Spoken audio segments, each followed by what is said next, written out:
সত্য সন্তোষ বস্তুবাদে, সেটাই সততা, সদিচ্ছা ও সহিষ্ণুতা। আদ্যন্ত বামপন্থী পশ্চিমবঙ্গের প্রাক্তন মুখ্যমন্ত্রী বুদ্ধদেব ভট্টাচার্যের জন্ম 1944 সালের 1 মার্চ। বামপন্থী বুদ্ধদেব ভট্টাচার্যকে কখনো সততার প্রতীক বলে নিজেকে বিজ্ঞাপন দিতে হয়নি, তবুও তার সহজ সরল অনাড়ম্বর জীবনযাপন দেশ বিদেশে স্বীকৃতি পেয়েছে এবং সকলের শ্রদ্ধায় মাথা নত করেছেন।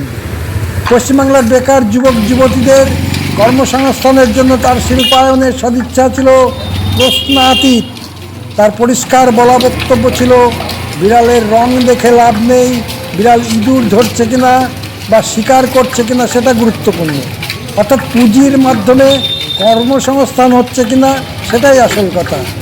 বুদ্ধদেব ভট্টাচার্যের পরমত এবং রাজনৈতিক সহিষ্ণুতা ছিল ভারত বিখ্যাত। তাই সাহিত্য অনুরাগী সংবেদনশীল বুদ্ধদেব ভট্টাচার্যের মৃত্যু হয় 8ই আগস্ট 2024। 9ই আগস্ট কলকাতায় শোক মিছিলের পরে NRS হাসপাতালে তার মরণোত্তর দেহদান করা হয়। তার লেখা নাটক দুঃসময় মঞ্চস্থ হয়েছিল।